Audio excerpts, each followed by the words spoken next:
Hey, everybody. I pray to you guys are having a great day, great morning, great evening, great afternoon, great night. Whenever this video fan, pray all this way. Listen, I was not just asleep a minute ago, but I told y'all a couple of times before that when it's time for me to push that button to go on the screen, I get sleepy and I start yawning. But baby, he ain't finna stop this word. I got distracted Saturday that I didn't get the word, but things gonna change it. I'm gonna get better. I'm gonna get better. Oh, I'm gonna get better. But I'm gonna give y'all this word, and I pray that no sleep falls on you, that you get this word. So last Saturday, was it Saturday? Okay, so I had woke up from a dream. No, I didn't. I woke up, and I was laying in the bed, and I heard God say, and when He says it's settled, it's settled. And so, I'm just thanking God, like whatever God say it's going to be. So I got up and, I was finished and I was, told y'all are sleeping. So in the word, in what God was saying, He reminded me about Abram. When God visited Abram, He told Abram, He said, get out from among your kindred. I'm going to bless you. He had already made provision. I already told Abram what I got for you, this and that. And one thing about when God says He's going to do something, He's going to do something. It's going to be what God says. And so, of course, Abram, he left the land of Ur to go to the land of Canaan, where God was taking him. But the Bible was saying that when he left, he was already rich. He already had livestock. He had everything. So that show you right there that God was telling him to give him on his kindred, his kinfolks. And hey, I'm going to take you to this place. I want to bless you. But the thing is about it, he was already blessed with material wealth. He had wealth because the Bible said He took him, his people, and his wealth with him. So he journeyed on, and so he had told we're gonna fast forward a couple things. So anyway, him and Lot, they were so rich in what they had, he told Lot, you go on this side and I go on this side. Whatever you choose, it's gonna be what it's gonna be. And so Lot chose this side, Abram chose this side. And so Lot got caught up with when God went to destroy Sodom and Gomorrah. And so Lot was before he destroyed Sodom and Gomorrah, Lot was taken into captivity by the king. He had went in and got Lot, took everything. He had raided the place, and he took took everything that Lot had and him. So word got back to Abram, and Abram was like, oh, no. Look, I belong to God. You ain't finna mess with mine. And Abram got his 300 some men, and he went to go and get his nephew, and he got his nephew and got everything. And so when he was coming back from battle, from getting Lot back, and then he met with this king Melchizedek, and Melchizedek was a priest of the Most High God, and he also was blessed, and he was the first person that blessed Abram on his journey, right? And so Abram received the blessing, but also the king of Sodom was trying to bless Abram as well. And Abram was ignoring him. So he went on and he enjoyed the feast, what Melchizedek had for him. And so when it goes down, it says that when the king of Sodom said, hey, give me your person and I'm going to give you goods. And Abraham said, oh, no. I don't want the thread, your sandal. I don't want nothing from you, because you are not going to be the one that said you made Abram rich. It ain't coming from your hands. Nope. It ain't coming from a wicked king's hand. Oh, no. And so he didn't accept it. So it went on down. Then Abram said to God, he said, God, look, you have blessed me with a lot of stuff. But God, what are you going to do about seeing that I go childless?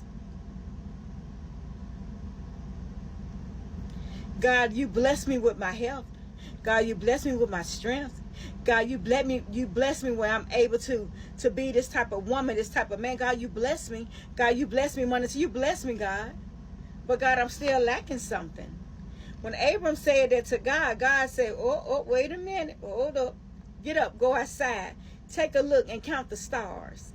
Go count the 70 stars you got. You can't count them. He said, well, that's just how my seed, you're gonna be blessed with many nations that's going to come from your loins. And so he told Abram now this and that. So Abram got all excited. And so Abram was like, okay, God gonna bless me. Okay. And so seeing that almost 25 years later, still was happening that, like they were 20, so like, I ain't got no child. So he decided to take matters in his own hand. And so his wife told him, go ahead and sleep with Hagar. God promised you a child, go and sleep with her and go and make it happen. But of course, when he had that child, take it back. So when Abram had said that to God, like, see that I go child, he said, well, what about my heir? And he said, well, I guess maybe this is going to be my heir.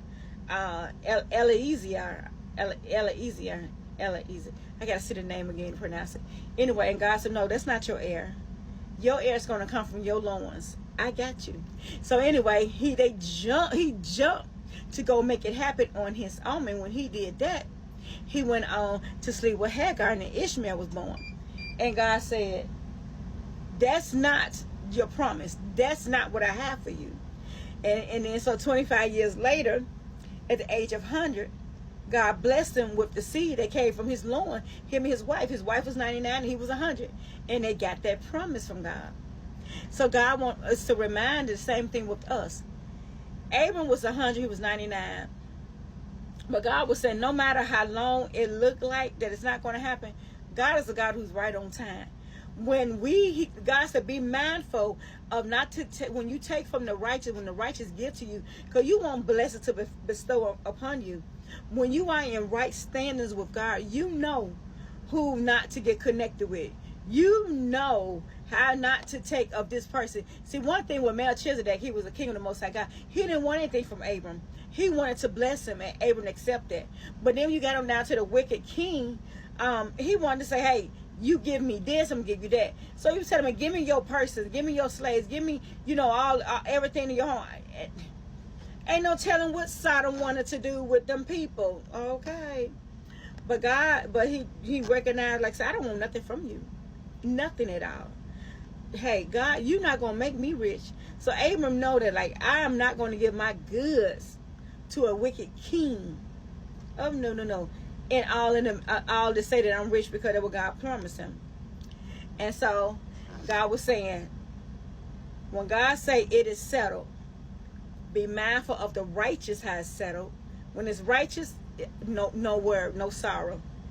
When the wicked tries to bless you, it's going to bring sorrow. The wicked going to say, well, you got to give up this to have this. You got to go against this to have this. You got to go against God to have this. You got to go against the natural way to have this. That is not your blessing. And when you go and try to make things happen for yourself, it is going to add sorrow. That is not your blessing as well. So God said, be mindful, be watchful. When he said it's settled and he said it's going to be, it's going to be. And what God has for you is going to run you down. Oh, yes, it is. Not somebody that's going to say, give me this for that. No, that's not how it works. What God has for you is for you. And then it's going to go on. Don't you dare try to make things happen on your own. Because when God say it's settled, it's going to be. So when we get out of God's will and God's way, we mess up every time. And sometimes it might look like, well, maybe this is what God wants. No. God is a God. He said, I make the crooked place straight. He said, I lead you and give you what I have for you. So I want to encourage you. Don't you dare be a person that allowed the enemy to say, give up your birthrights for this. Don't you dare. Don't you let God say, demote yourself or lower your standards for that blessing. Because when you are queen, baby girls, you wear your crown and you let God. When you a king, sir, wear your crown and let God. Don't get riches by ill-gotten gain. It is not going to last. Don't do things the way that you want to do, because it's not going to last. God is a God of peace, not a God of sorrow. Trust God in this process when everything in your life, I'm telling you, because he's going to lead you here, he's going to lead you there. Don't you dare go and have an Ishmael land in your presence. You want the Isaac. You want the Isaac blessing. And one thing, my God, I can go on and I got some more stuff for that. But God still blessed Ishmael because, hey, you know, it is what it is. And God said, I'm going to bless him too. But the promise. So God said, I'll bless you if you think you want to do that. But what did I promise you? So you guys have a blessed day and trust God. And remember, when God say it is, it